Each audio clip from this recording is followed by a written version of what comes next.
السلام علیکم ورحمۃ اللہ۔ الحمد للہ رب العالمین والعاقبۃ للمتقین والصلاة والسلام علی رسولہ الکریم وعلی آلہ الطیبین الطاہرین واصحابہ الہادین المہدیین، اما بعد فاعوذ باللہ من الشیطان الرجیم، بسم اللہ الرحمن الرحیم۔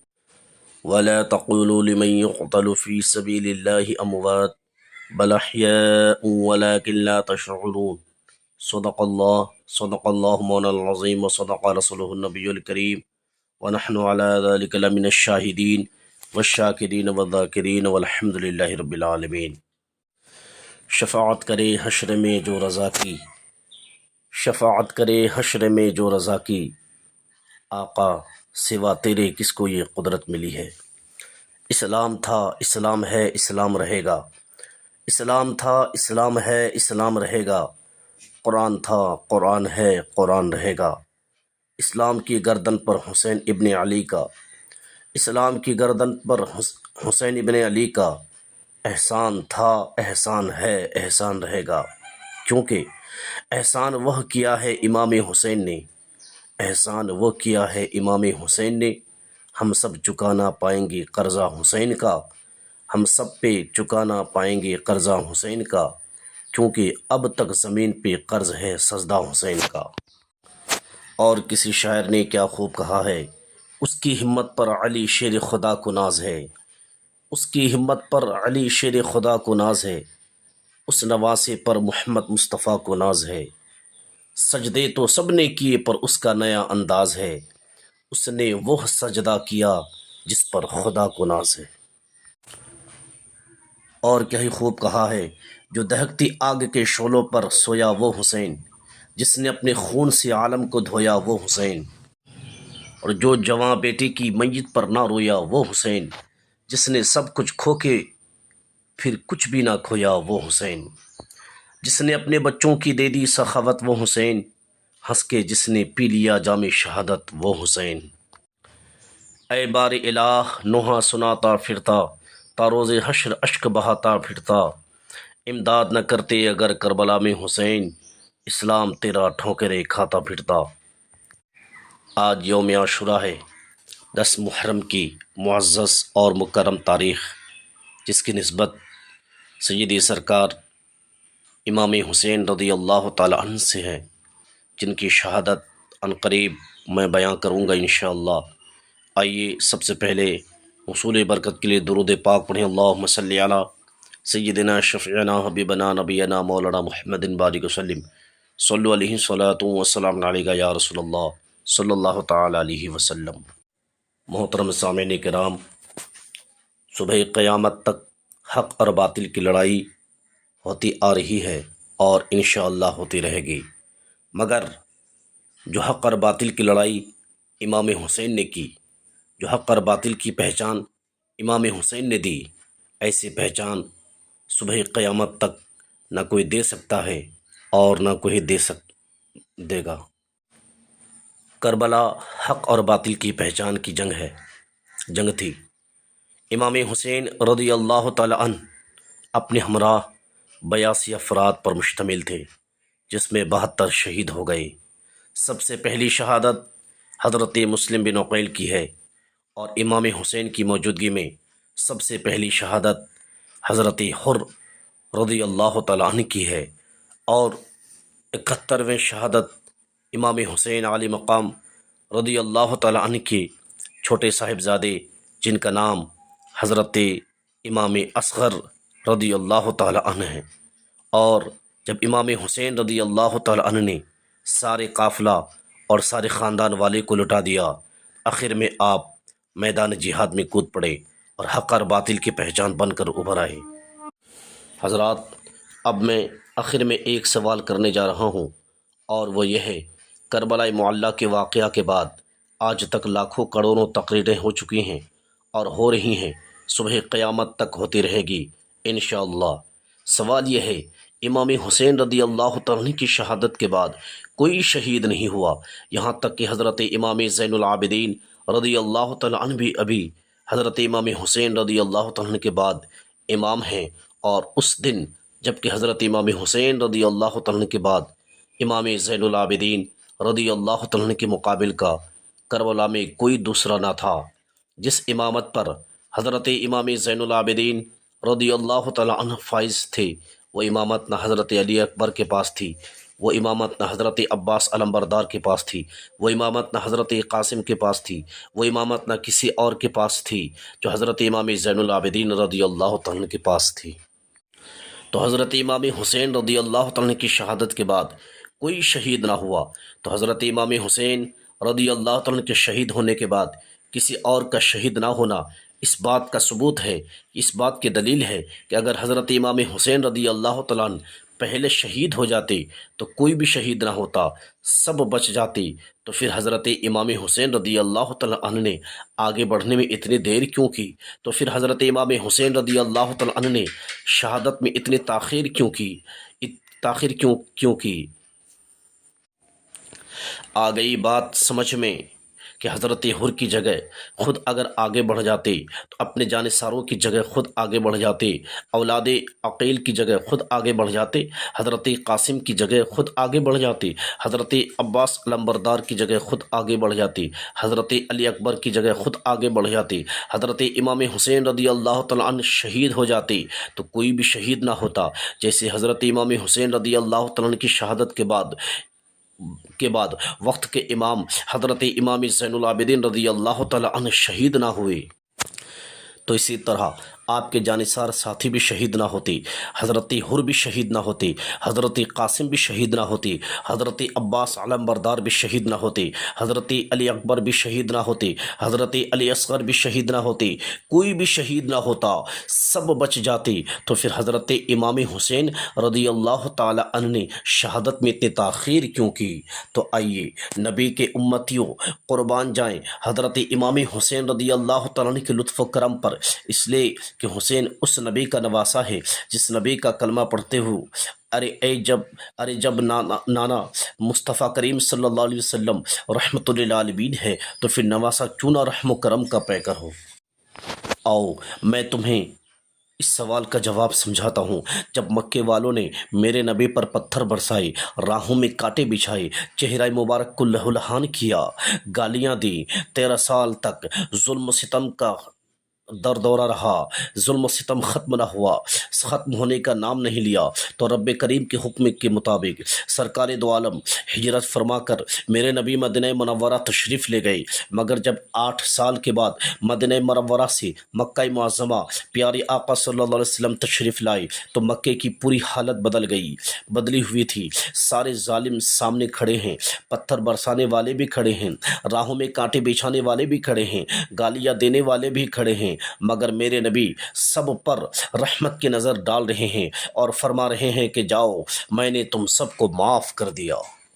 ظالموں کو معاف کرنے والے نظر، راہوں میں کانٹے بچھانے والوں کو، پتھر برسانے والوں کو، گالیاں دینے والے کو معاف کرنے والی نظر، وہ اس نبی کی ذات ہے جو پوری کائنات کے لیے رحمت بن کر آیا، اور یہ حسین اسی نبی کا نواسا ہے، یہ حسین اسی رحمت للعالمین کا نواسا ہے، یہ حسین اسی تاجدار کائنات کا نواسا ہے۔ ارے جس کا نانا رحمت للعالمین ہو وہ نہیں چاہتے کوئی بندہ جہنم میں جائے، تو ان کا نواسا کب چاہے گا کہ کوئی بندہ جہنم میں جائے؟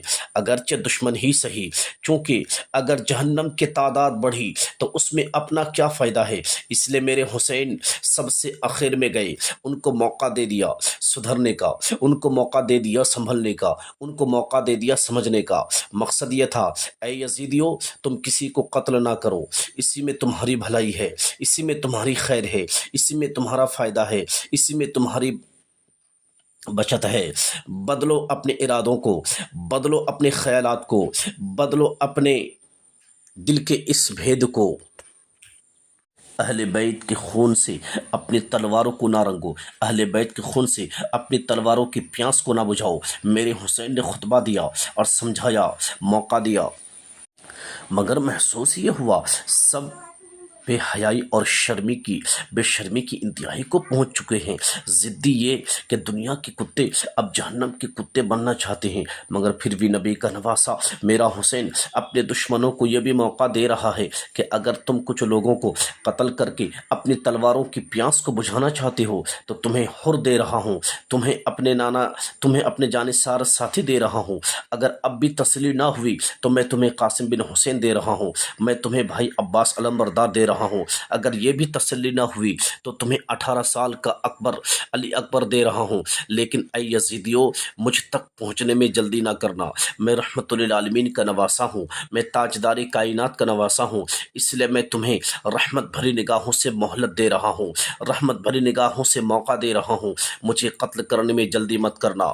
تم اتنے لوگوں کو شہید کر چکے ہو، اب اگر تم اب بھی رک جاؤ اور صدق دل سے توبہ کر لو تو میں قیامت کے دن تمہارے ان گناہوں کی مغفرت کروا سکتا ہوں۔ اس لیے تم جتنے لوگوں کا قتل کر چکے ہو، ان کا قاتل مومن ہے، حر کا قاتل مومن ہے، قاسم کا قاتل مومن ہے، عباس علمبردار کا قاتل مومن ہے، علی اکبر کا قاتل مومن ہے، علی اصغر کا قاتل مومن ہے، اور قتل مومن شدید ترین گناہ کے باوجود بھی تمہاری مغفرت کروا سکتا ہوں، لیکن مجھے مارنے میں جلدی مت کرنا، اس لیے مجھے قتل کرنے والا قاتل مومن نہیں ہے بلکہ قاتل دین بن جائے گا، قاتل دین کی مغفرت نہیں ہوگی۔ محترم سامعین، لیکن جب محسوس ہونے لگا ختم اللہ علی قلوبہم وعلی سمعہم وعلی ابصارہم کہ اللہ نے ان کے دلوں پر، ان کے کانوں پر، ان کی آنکھوں پر مہر لگا دی ہے، اب ان کے کچھ سمجھ میں آنے والا نہیں، اور حجت تمام ہو گئی، جتنی مہلتیں دینی تھی دے دی گئی، جتنے موقع دینا تھا دے دیے گئے، جتنا سمجھانا تھا سمجھا دیا گیا، جتنی بار ضمیر کو جگانا تھا جگا دیا گیا، لیکن ان مردہ دلوں میں کچھ اثر نہیں ہوا، تو پھر فیصلہ وہی ہوا، اے نانا جان میں نے جو وعدہ کیا تھا وہ نبھانے جا رہا ہوں، اے والد بزرگوار، جس نیت سے آپ نے میری پرورش کی تھی اسی مقصد کی طرف جا رہا ہوں، اے مادر مہربان، جو سمجھ کر آپ نے مجھے اپنا خون دودھ کی شکل میں پلایا تھا اس کا حق ادا کرنے جا رہا ہوں۔ نتیجہ یہ ہوا، پھر آپ اپنے خیمے میں تشریف لائے، اے نانا جان کا امامہ سر پر باندھا، سید الشہداء حضرت امیر حمزہ رضی اللہ تعالیٰ عنہ کی ڈھال پشت پر رکھی، علی شیر خدا کی تلوار ذوالفقار ہاتھ میں لی، حضرت جعفر طیار رضی اللہ تعالی عنہ کا نیزہ لیا، گھوڑے پر سوار ہو گئے، اپنے خاندان والوں کو آخری سلام کیا، میدان کارزار میں اتر پڑے، ایڑ لگائی، گھوڑے کو بھی ناز ہے کہ مجھ پر امام سوار ہے، اور امام کو بھی ناز ہے کہ میرا گھوڑا بھی وفادار ہے۔ امام حسین نے جب یزیدی لشکر پر حملہ کیا، یزیدیوں کی لاشوں کی ڈھیر لگانی شروع کر دیے تو یزیدیوں میں ہلچل مچ گئی، بھوکے حسین کھائے ہوئے کو کاٹ رہے ہیں، پیاسے حسین پیے ہوئے کو کاٹتے چلے جا رہے ہیں۔ امام حسین کی جب تلوار چل رہی تھی تو ایسا لگ رہا تھا امام حسین کے ہاتھوں میں اکیلی تلوار ہے، بلکہ ایسا لگ رہا تھا ستارے آسمان چھوڑ کر ذوالفقار حیدری میں آ کر جگمگانے لگے ہوں گے، ایسا لگ رہا تھا حسین کے بازو میں حیدر کرار کے بازو سما گئے ہوں، ایسا لگ رہا تھا فاطمہ الزہرا کا دودھ حسین کی رگوں میں تازہ خون بن کر دوڑ رہا ہو، ایسا لگ رہا تھا کہ تلواریں چل رہی تھی، لاشوں کے ڈھیر لگتے جا رہے تھے۔ یزیدیوں میں ہلچل مچ گئی، اس تلوار کو روکا جائے، آخر روکا جائے تو کیسے روکا جائے اس تلوار کا کنارہ یزیدی نقطۂ نظر سے اس تلوار کا روکنا یزیدی نقطۂ نظر سے بہت ضروری تھا۔ یہ تلوار رکے تو کیسے رکے گی تو آخر کیسے رکے گی؟ یزیدی بچیں گے؟ ادھر حضرت امام حسین یزیدیوں کو ایسے کاٹ رہے تھے جیسے کوئی گاجر مولی کی طرح کاٹ رہا ہو۔ میمنہ پہ حملہ کرتے ہیں تو میمنہ صاف ہو جاتے ہیں، میسرہ پہ حملہ کرتے ہیں تو میسرہ صاف ہو جاتا ہے، قلب پر حملہ کرتے ہیں تو قلب صاف ہو جاتا ہے۔ ابن زیاد پریشان ہو گیا، ابن سعد پریشان ہو گیا، شمر خلی پریشان ہو گیا، یہ ہو کیا رہا ہے؟ ایک ہی آدمی اب سب کچھ گردنیں کاٹتا چلا جا رہا ہے، کہیں ایسا نہ ہو یہ ایک تاریخ ایسی بن جائے 22,000 کے لشکر جرار کو تنے تنہا ایک ہی آدمی نے گاجر مولی کی طرح کاٹ کر رکھ دیا ہو۔ اس تلوار کا رکنا بہت ضروری ہے، یہ تلوار کا رکنا چاہیے، یہ تلوار رکنا چاہیے۔ اے یزیدیوں، وہ تلوار جسے بھوک نہ روک سکی، وہ تلوار جسے پیاس نہ روک سکی، وہ تلوار جسے جانثاروں کی لاشیں نہ روک سکیں، وہ تلوار جسے حضرت قاسم کی شہادت نہ روک سکی، وہ تلوار جسے حضرت عباس علمبردار کی شہادت نہ روک سکی، وہ تلوار جسے حضرت علی اکبر کی شہادت نہ روک سکی، وہ تلوار جسے حضرت علی اصغر کی شہادت نہ روک سکی، اس تلوار کو کون روک سکتا ہے؟ اس تلوار کو کوئی نہیں روک سکتا۔ زمین بھی اس تلوار کی تائید میں ہے، آسمان بھی اس تلوار کی حمایت میں ہے، فضا بھی اس تلوار کی مددگار ہے۔ اس تلوار کو کوئی نہیں روک سکا، لیکن وہی تلوار چلتے چلتے اچانک رک گئی۔ بھوک سے نہیں، پیاس سے نہیں، کسی کی شہادت سے نہیں، بلکہ اس لیے رک گئی کہ کانوں میں مؤذن کی آواز آ گئی، اللہ اکبر کی صدائیں آ گئی، گھوڑے سے اتر گئی، بدن تیروں اور نیزوں سے چھلنی ہو گیا۔ علی اکبر کا یہ شیر ان جنگلی کتوں میں گھڑ گیا، زخموں سے چور چور ہیں، بدن کی ہر حصے سے خون بہہ رہا ہے۔ یہ کیسا وضو ہے میرے امام؟ ہمارے لیے تو امت کو بچانے کے لیے، ہمارے لیے یہ امت کو بچانے کے لیے رسول پاک نے پیٹ پر پتھر باندھ کر جو امت بنائی تھی اسے بچانے کے لیے اتنی بڑی قربانی 72 زخم کھانے کے بعد زمین پر سجدے میں گری۔ یزیدیوں نے سوچا بس یہی موقع ہے، اگر یہ علی کا شیر اٹھ گیا تو پھر کاٹنا شروع کر دے گا، لہٰذا اسے اٹھنے نہ دو۔ ظالموں نے وہیں پر آپ کے سر اقدس کو تنے اقدس سے جدا کر دیا۔ ان اللہ و انا الیہ راجعون۔ 56 سال 5 مہینہ 5 دن کی عمر شریف میں جمعہ کے دن 10 محرم الحرام 61 ہجری کے مطابق 680 عیسوی کو اس دار فانی سے رخصت ہوئے۔ اللہ چشم فلک نے وہ منظر دیکھا، کیا منظر رہا ہوگا، کیا سما رہی ہوگی۔ ایک عالی رسول کو جتنی بے دردی کے ساتھ ان ظالموں نے قتل کر دیا۔ تبھی تو کہا ہے مرد حق باطل کے آگے مات کھا سکتا نہیں، مرد حق باطل کے آگے مات کھا سکتے نہیں، سر کٹا سکتے ہیں لیکن سر جھکا سکتے نہیں۔ حسین اعظم کی شان تو دیکھو۔ اب آئیے قرآن اور اہل بیت کے ساتھ ایک جھلک دیکھیں۔ دنیا میں قرآن پڑھنے والے بہت ہیں، بہت سے ہوئے۔ کوئی مسجد میں قرآن پڑھتا ہے، کوئی مجلس میں قرآن پڑھتا ہے، کوئی مدرسے میں قرآن پڑھتا ہے، کوئی خانقاہ میں قرآن پڑھتا ہے، کوئی حضر میں قرآن پڑھتا ہے، کوئی سفر میں قرآن پڑھتا ہے، کوئی مکان میں قرآن پڑھتا ہے، کوئی دکان میں قرآن کی تلاوت کرتا ہے، کوئی صحرا میں قرآن پڑھتا ہے، کوئی کھیت و کھلیان میں قرآن پاک کی تلاوت کرتا ہے، کوئی میدان میں قرآن پاک پڑھتا ہے، کوئی بیابان میں قرآن پڑھتا ہے، کوئی ٹرین میں، کوئی سفر میں قرآن پاک کی تلاوت کرتا ہے، کوئی پلین میں قرآن پڑھتا ہے۔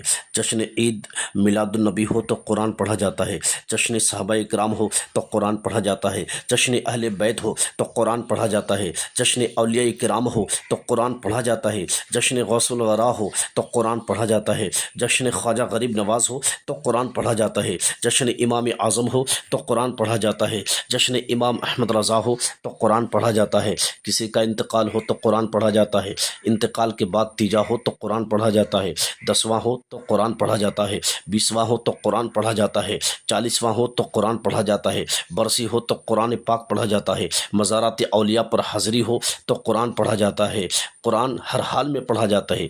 ابھی جب اس محفل کا آغاز ہوگا تو یقیناً کسی نے قرآن کی تلاوت سے اس محفل کا آغاز ضرور کیا ہوگا۔ بہرحال قرآن پڑھنے والی دنیا میں بہت ہوئے اور بہت سے ہیں، بہت ہوں گے۔ آج بھی ہم نے ایسوں کو دیکھا، قرآن پڑھنے والے دیکھیں کہ ایک ہاتھ کٹا ہوا ہے مگر قرآن پڑھ رہا ہے، پیر کٹا ہوا ہے مگر قرآن پڑھ رہا ہے، کسی کے دونوں ہاتھ نہیں ہے مگر قرآن پڑھ رہا ہے، کسی کے دونوں پیر نہیں ہے مگر قرآن پڑھ رہا ہے، کسی کی دونوں آنکھیں نہیں ہے، نابینا ہے، روشنی نہیں ہے مگر قرآن کی تلاوت ہو رہی ہے، قرآن پڑھ رہا ہے۔ بولیے دنیا میں ایسے لوگ ہیں کہ نہیں؟ ایسے لوگ یقیناً موجود ہیں، ایسے لوگ دنیا میں یقیناً موجود ہیں، ایسے لوگ دنیا میں کل بھی تھے، آج بھی ملتے ہیں اور 100 سال کے بعد بھی ملیں گے انشاءاللہ۔ بغیر ہاتھ والے قرآن پڑھتے ہوئے کل بھی ملتے تھے، آج بھی ملیں گے اور 200 سال کے بعد بھی ملیں گے۔ بغیر پیر والے قرآن پڑھتے ہوئے کل بھی ملتے تھے، آج بھی ملتے ہیں، 200 سال کے بعد بھی ملیں گے انشاءاللہ۔ نابینا حافظ قرآن کل بھی ملتے تھے، آج بھی ملتے ہیں، 500 سال کے بعد بھی ملیں گے انشاءاللہ۔